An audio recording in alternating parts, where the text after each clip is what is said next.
Alors je dis en compagnie des frères Meunier, mais pour l'instant j'en ai qu'un, donc il y en a un visiblement qui est plus ponctuel que l'autre. Je crois qu'il est en route, il va nous rejoindre. Bonjour Père Antoine Meunier.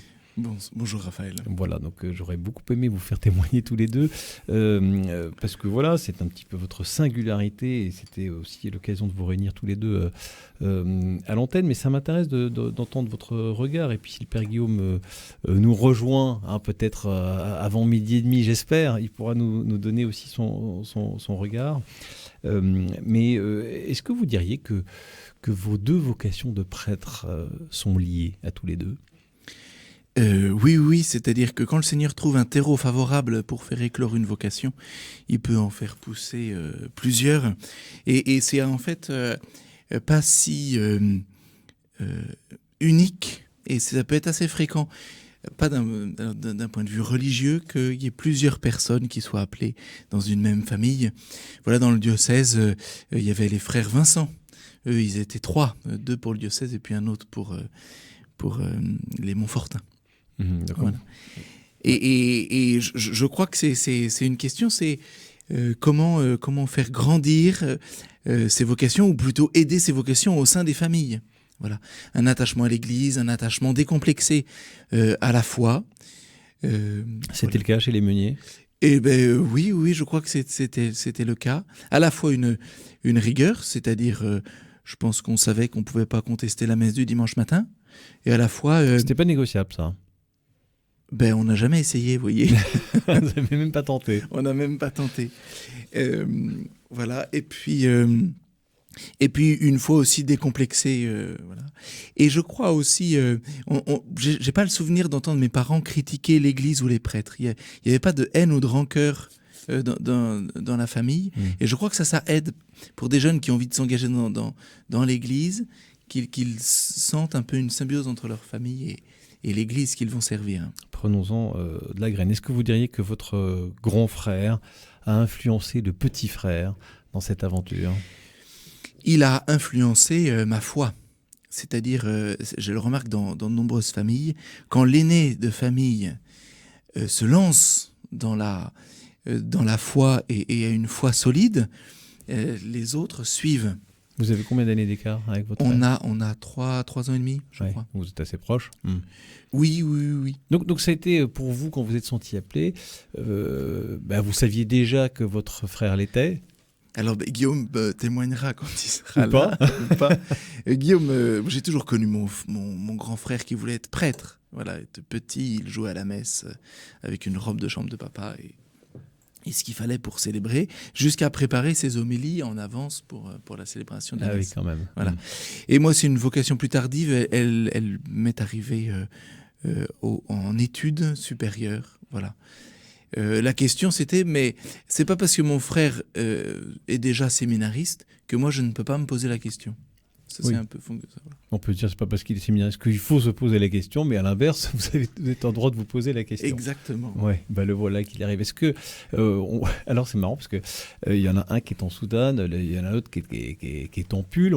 On peut dire qu'il y en a un qui est un peu plus classique de sensibilité, l'autre qui est un peu moins. C'est important ça dans votre différenciation d'appel à la vocation.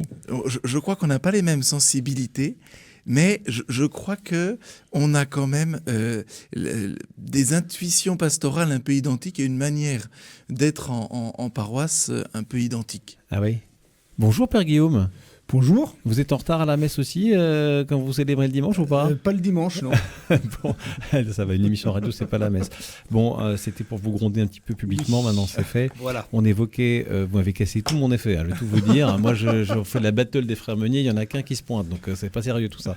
Mais cela dit, c'est intéressant, puis c'est un beau témoignage. Comment vous l'avez vécu un peu cette façon de vivre, cette double vocation dans la même famille ? Alors, ça m'a beaucoup surpris quand Antoine m'a annoncé qu'il se posait la question d'être prêtre. Ah ouais, ça rentrait en propédeutique. C'était pas évident du tout pour vous. C'est-à-dire que je m'y attendais pas du tout. Et en toute vérité, je l'ai un peu mal pris au début. Ah ouais ? C'est-à-dire qu'il m'a fallu un peu de temps pour me faire à l'idée que on allait avoir les mêmes patrons, les mêmes collègues, les mêmes boulots. les mêmes Il vous piquait un petit peu Ouais, il y avait un peu le de ça, truc, ouais. C'était votre créneau et lui, il vient... Exactement, c'est ouais. ça. D'autant qu'il... Enfin, je sais pas s'il a eu le temps de vous expliquer qu'on a fait aussi les mêmes études. Alors, dans Non, le même ça, lycée, il nous l'a pas évidemment. dit, ça.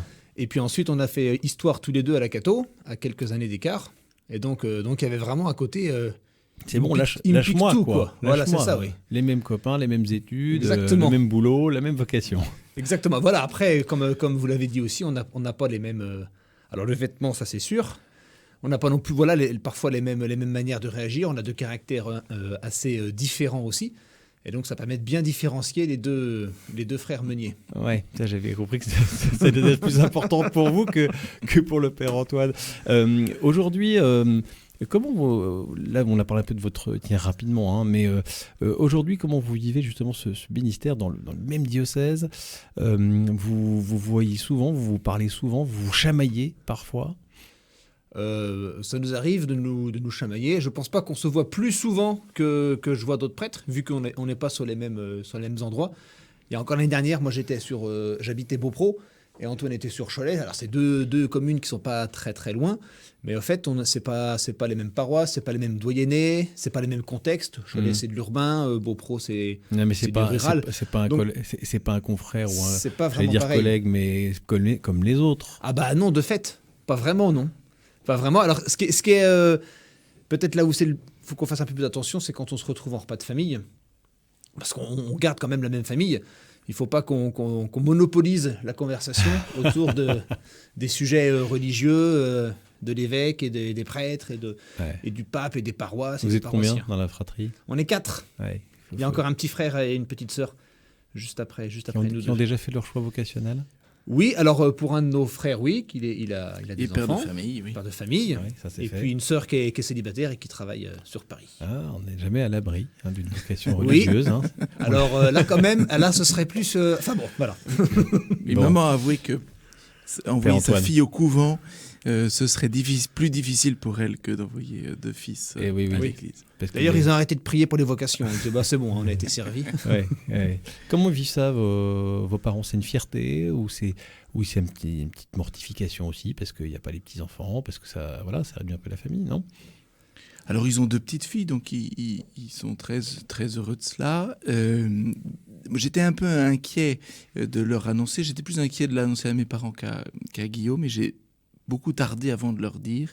Et j'étais très surpris de leur réaction, comme si en fait ils s'y attendaient. Ils m'ont pas dit « Ah oui, prêtre, Plus que t'es le grand sûr frère, visiblement.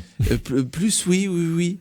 Ils m'ont dit « Ah bah d'accord, et donc tu vas dans quel séminaire ?» Alors j'ai dit « Bon, mais c'est pas encore la question, je réfléchis encore. » mais... Dernier mot, mais je profite que vous soyez là, on a encore plein de choses à discuter, mais je profite de votre présence, que c'est important. On a un petit peu parlé de ce terreau familial. Hein. On parle beaucoup, on prie pour les vocations. Le 1er mai, il y aura le pèlerinage pour les vocations. Et on se rend compte aussi qu'il y a des familles qui ne sont pas plus saintes que d'autres, mais il y a quand même des petits facteurs qui ont permis l'éclosion de vocations. Le Père Antoine nous disait tout à l'heure, chez nous, on ne critiquait pas les prêtres. Père Guillaume, qu'est-ce que vous pourriez dire aussi de ce qui a favorisé ce terreau familial? Je pense que c'est les convictions profondes de nos parents, qui ont toujours été des gens croyants, pratiquants, impliqués dans la vie de l'Église. Et, ils ont réussi à vous le transmettre. Ils nous l'ont transmis à tous les 4, chacun d'une manière un peu différente. Mais vraiment, enfin, le dimanche matin, on allait à la messe le dimanche matin, point, et on ne se posait pas la question de se dire on fait autre chose, quoi. Alors, on arrivait un peu en retard à la messe. C'est familial, ça aussi, vous voyez. Ah oui, j'ai compris. Oui. On était à la bonne école. mais vous voyez, ça faisait vraiment partie des choses qui étaient à la fois quelque chose qui était normal et en même temps quelque chose qui devenait, parce qu'ils nous ont toujours laissé le choix, après notre profession de foi, de continuer ou pas de continuer. Et de fait, on a fait tous les 4 le choix de continuer à aller à l'aumônerie, à vivre la confirmation et aujourd'hui à avoir une vie de pratique religieuse qui est un peu différente selon les 4. Père Antoine, on parle souvent de la crise de la transmission de la foi, hein, surtout la génération, j'ai envie de dire, un peu au-dessus de la vôtre. Beaucoup de parents ont un peu échoué. C'est quoi le secret finalement, selon vous, dans votre famille? C'est une excellente question. Je ne sais pas si... c'est la grâce. Oui, sans doute, mais je crois que c'est autour d'une foi décomplexée.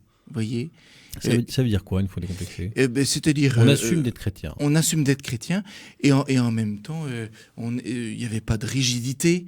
Vous voyez, on n'a jamais senti la religion comme un poids pesant au sein de la famille. Voilà. Et puis, une culture de l'engagement. C'est-à-dire que nos parents, on les a toujours connus engagés. Maman a été aussi APS dans un collège, et puis ils ont préparé des couples au mariage. Et nos grands-parents étaient aussi impliqués dans des paroisses. Notre grand-mère a été une des premières du diocèse à présider des sépultures. Voilà. Et oui, c'est des pasteurs dans l'âme, dans la famille Meunier. Voilà. Merci à tous les deux pour votre témoignage. On va voir ce que vous valez maintenant sur le plan spi et théologique. C'est les battles des frères Meunier tout de suite. La foi en débat, Raphaël Delacroix sur RCF Anjou.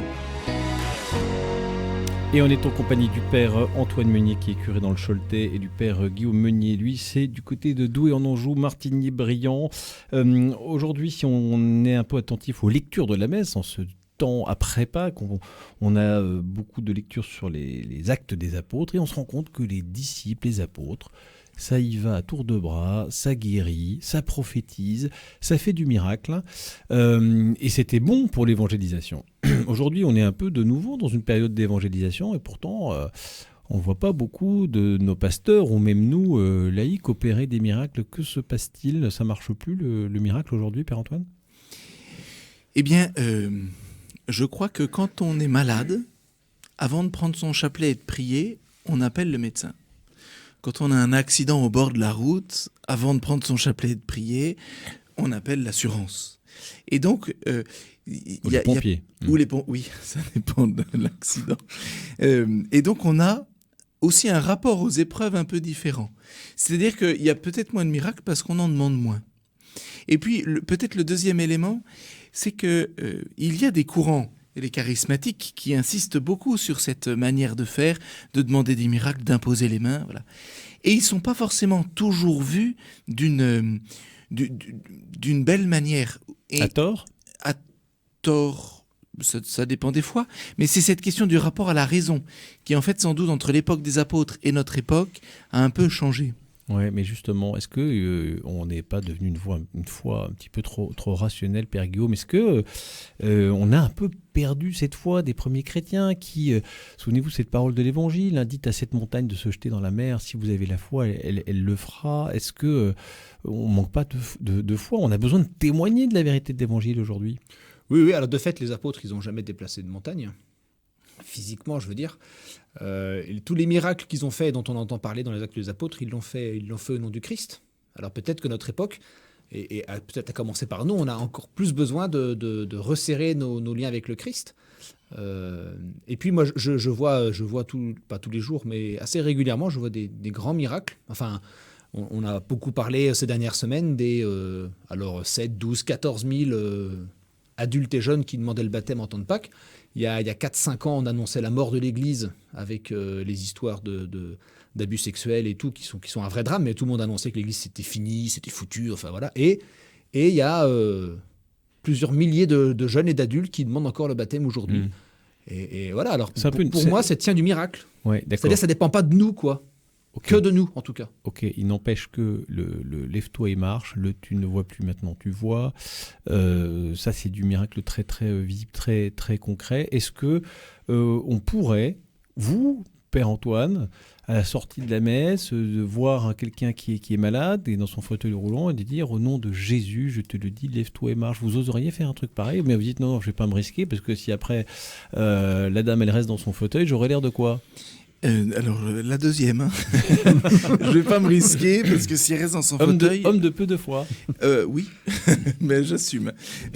Non, mais de fait, c'est-à-dire qu'on va avoir une pratique maintenant qui va être encore plus liée au sacrement. C'est-à-dire cette femme dans un fauteuil, si j'ai quelque chose à lui proposer, c'est le sacrement des malades pour que le Seigneur agisse à travers elle. Et ça va dépendre des charismes. Vous savez, on voit des apôtres faire des miracles. On ne voit pas tous les apôtres faire des miracles. Certains font des miracles, Saint-Pierre notamment. Saint Paul aussi, mais d'autres, on n'a pas d'écho. Ça dépend aussi du charisme. Et puis, pour les miracles, je crois qu'on a du mal aussi à en faire de la publicité. Je crois qu'il y en a. Voilà. Ce Choletais qui s'est mis de l'eau de lourde sur des ganglions que son médecin disait insoignables et qui a vu ces ganglions disparaître en une nuit. Voilà. Bon. Il n'y aura pas de dossier de miracle, mais il y a quand même ces petits miracles du quotidien. Donc on dit quoi ? On dit non tac, c'est pas la peine d'essayer, c'est peut-être pas l'appel de notre époque, c'est peut-être pas notre charisme. Il y a des gens à qui c'est donné et pas à nous, et puis on tourne la page, Père Guillaume ? Moi, je pense qu'il faut se garder un peu se garder. Il faut faire attention aux manifestations trop spectaculaires. Et qu'effectivement, ça faisait partie d'une époque dans les apôtres, on raconte beaucoup ça. C'est pas ce dont nous avons besoin aujourd'hui. Pas du même genre. Pas du même genre. Et je suis pas sûr que vous nous encouragez pas à essayer, quoi. Non. C'est pas approprié. Moi, je m'y risquerais pas, en tout cas. Peut-être que c'est un manque de foi. Mais je crois qu'il y a d'autres miracles que la dimension absolument extraordinaire et spectaculaire du miracle. D'accord. Qui demande peut-être à être un peu plus scrutés comme des signes. C'est d'accord. C'est pas forcément d'être pour qu'on voit que les évangéliques, eux, ils n'hésitent pas. Hein. Eux, ils y vont. Vous parlez des mouvements charismatiques, etc. Eux, ils n'ont pas peur. Hein. Ça, on voit. Quelqu'un ici dans cette assemblée a été guéri. Mais voilà, c'est peut-être leur charisme propre. Père Antoine ? Oui, et ils le développent bien. Et on voit bien d'ailleurs, ils le développent lors de soirées spéciales guérison. Et c'est à ce moment-là qu'ils invoquent l'Esprit Saint.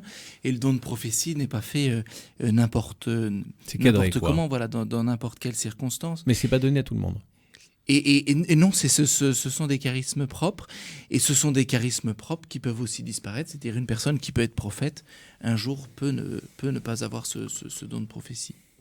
Et puis, de fait, on est aussi dans une foi qui se méfie de ce surnaturel. Je rejoins ce que dit Guillaume. En ce sens où le jour où on n'aura pas d'éléments surnaturels à se mettre sous la dent, eh bien, c'est notre foi qui est en danger. Si notre foi repose à la fois sur du rationnel et sur du spectaculaire, quand l'un est un peu plus vacillant, notre foi est toujours solide. Si notre foi ne repose que sur les miracles, le jour où je demande un miracle et je n'en ai pas, eh bien, je claque la porte en disant Dieu n'existe pas. Ça reste quelque chose de secondaire qui peut appuyer, mais ce n'est pas vital dans notre foi. Oui, parce que le plus grand miracle, c'est la résurrection. Père Guillaume, changement de sujet. Vous parlez de la foi et on en parle depuis tout à l'heure. Il y a un élément très important dans la foi catholique, c'est la virginité de la Vierge Marie. On a fêté tout récemment l'Annonciation qui nous rappelle ce mystère. Finalement, est-ce que c'était utile, indispensable, nécessaire que la Sainte Vierge soit vierge dans le plan de Dieu ? Pourquoi c'est si important et pourquoi de temps en temps il y a des débats théologiques là-dessus ?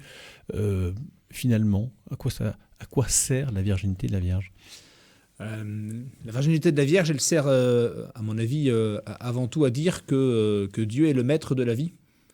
Marie n'est pas la seule vierge dans toute la Bible à avoir eu un enfant, parce que tout d'un coup, Dieu a décidé que cette femme aura un enfant, alors que c'était pas possible qu'elle en ait. Là, en l'occurrence, c'était. En l'occurrence, vierge, c'est assez inédit. Autant on voit chez sa cousine Élisabeth, compliqué, mais enfin, elle, a priori, c'était dans l'ordre des choses. Oui, c'est ça. Mais de fait, ça montre que en termes de vie, Dieu est le maître. C'est Dieu le patron. Dieu est le maître de la vie, voilà. Bon, Père Antoine Meunier. Oui, et pour nous, je crois que c'est une belle annonce que Dieu respecte notre liberté. C'est-à-dire que l'ange débarque chez la Vierge Marie, qui avait semblablement rien demandé, et elle se retrouve avec un enfant dans le ventre. Eh bien, cet enfant qu'elle va porter, qui est le Sauveur du monde, eh bien, ne va pas la marquer. Et elle garde son état de vierge, c'est-à-dire son cœur consacré à Dieu, malgré la naissance de cet enfant. Elle souhaitait se consacrer à Dieu, elle le dit, puisque je suis vierge, voilà, qu'on entend comme je souhaitais rester vierge et me consacrer à Dieu. C'est ce que vous sous-entendez, c'est son mariage. Pourquoi elle se serait mariée avec Joseph alors ? De manière très pratique, une femme juive ne peut pas être sans autorité masculine.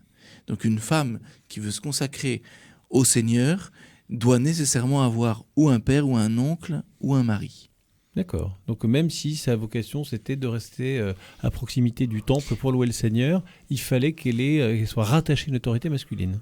Voilà, nous, ça nous paraît surprenant parce qu'on vit depuis 2000 ans avec ces vierges consacrées, mais en fait, c'est une invention de l'Église. Voilà, ces femmes qui ne dépendent d'aucune autorité masculine, c'est une révolution au 1er siècle pour toutes les civilisations du pourtour méditerranéen. D'accord, donc c'était important que la Vierge Marie soit totalement consacrée à Dieu. Il y a aussi cette notion de pureté. La Sainte Vierge, c'est la pure par excellence. Alors pourtant, on voit bien, je pense notamment à tous les travaux du pape Saint Jean-Paul II sur la théologie du corps, qui a voulu un petit peu restaurer la beauté de l'amour humain et de la sexualité comme quelque chose de beau et de voulu profondément par Dieu lui-même. Pourquoi il y a un peu cette association de la virginité et de la pureté et à contrario de la non-virginité et de l'impureté, je pourrais dire. Il n'y a pas un problème là ? Je ne suis pas sûr qu'il faille voir nécessairement la non-virginité comme une impureté. Non, mais juste. Parce qu'il me semble justement que ce que dit le pape Jean-Paul II là-dessus, c'est que l'acte de faire l'amour est quelque chose qui est beau. Et que parce que c'est quelque chose qui est beau et qui est un véritable don de soi, c'est pas quelque chose qui est fait, qui doit être fait n'importe comment, quoi. Alors pourquoi cette association de la pureté et de la virginité ? Eh bien parce que quand on n'a pas encore connu cet acte d'amour, il y a alors, peut-être une pureté ou une innocence qui est plus grande et qui en tout cas était déjà dans le cœur de Marie au moment où l'ange est allé la voir. Et elle a gardé, la Vierge Marie, cette pureté et cette innocence. Il y a quelque chose de l'ordre de la réserve totale, de la consécration totale dans cette histoire de virginité et de pureté, Père Antoine ? Oui. Alors, pour revenir aussi sur la question du péché, de fait, pendant tout le Moyen-Âge, on a associé ce qu'on appelle le péché, la concupiscence. Et donc, on ne voulait pas que Marie... on a compris cela en disant, Marie n'est pas marquée par cette concupiscence de l'union des corps. Aujourd'hui, avec Saint Jean-Paul II, vous l'avez dit, on le remarque d'une manière nouvelle en se disant c'est l'acte par lequel la vie est donnée et c'est l'acte par lequel de cœur et de corps s'unissent et donc c'est un acte éminemment divin. Et donc la virginité de la Vierge Marie n'enlève rien à cette théologie du corps. Il existe dans la création et dans la nature ce qu'on appelle la parthénogenèse. Je ne sais pas si vous connaissez cela. Expliquez-nous ça. Eh bien, c'est ce que la Vierge Marie a connu, c'est-à-dire une femelle qui donne naissance à un enfant sans l'intervention d'un mâle. Et ça existe, alors ça n'existe pas chez les mammifères, ça n'existe pas chez les humains, mais ça existe chez le varan de Komodo et chez la salamandre du Mexique, notamment. La Vierge Marie est un varan de Komodo. La Sainte Vierge appréciera, Père Scoop Antoine. À 12h27. C'était pas tout à fait l'objet. Là, je commence à comprendre ce que c'est que les repas en famille et pourquoi il ne faut pas que vous monopolisiez la parole. Bon, ok, expliquez-nous pourquoi vous nous parlez du varan de Komodo, là, parce que... Ça veut dire que cette manière que Dieu a de donner naissance à Jésus-Christ n'est pas une chose extérieure à la nature et à la création qu'il a faite. Il ne faudrait pas voir cette virginité de la Vierge Marie comme une chose totalement extraordinaire et extraterrestre. Pas du tout. Ça fait aussi partie de l'ordre de la création. De l'ordre de la nature. C'est pas quelque chose de complètement contre nature. Ça que vous voulez dire. Exactement. Ouais. C'est pas ubuesque. Okay. Juste un dernier mot, Père Guillaume Meunier, pour l'exemple de la Sainte Vierge. On aime bien s'associer à la Sainte Famille. On se rend compte qu'on a finalement un père adoptif, on a une mère qui est une vierge. Un peu compliqué quand même de se prendre comme modèle la Sainte Famille. Est-ce que ça n'aurait pas été plus simple, tout en ayant cette vocation de mère de famille exceptionnelle qu'est la Sainte Vierge, mais qui aurait pu aussi avoir d'autres enfants, après tout, ça nous aurait aidé. Ça nous aurait aidé, mais ça aurait été trop simple. C'est-à-dire que, il me semble que si on parle de la Sainte Famille, c'est justement pour souligner le fait que c'est une famille qui, malgré le fait que ce ne soit pas une famille qu'on qualifierait, nous, dans notre imagination de la famille comme normale, c'est une famille qui est tout entière tournée vers Dieu. Et une Sainte Famille, c'est ça, c'est une famille qui se tourne vers Dieu, quelles que soient les situations dans laquelle elle se trouve. Il y a quand même une notion d'absolu vers lequel il faut qu'on s'oriente quand même. Exactement, mais l'absolu, c'est le Christ. C'est ça, l'absolu vers lequel on doit s'orienter. quelle que soit notre condition de vie. Et bien voilà, écoutez, merci. Vous avez été convaincant quand même sur la virginité de la Vierge. C'était pas oui. mal. Varan Komodo, alors ça. Oui, ça, elle était bonne celle-là. Merci beaucoup, Père Antoine Meunier. Merci beaucoup, Père Guillaume Meunier. Merci pour ce beau témoignage de vocation que vous nous avez livré en début d'émission. Merci beaucoup.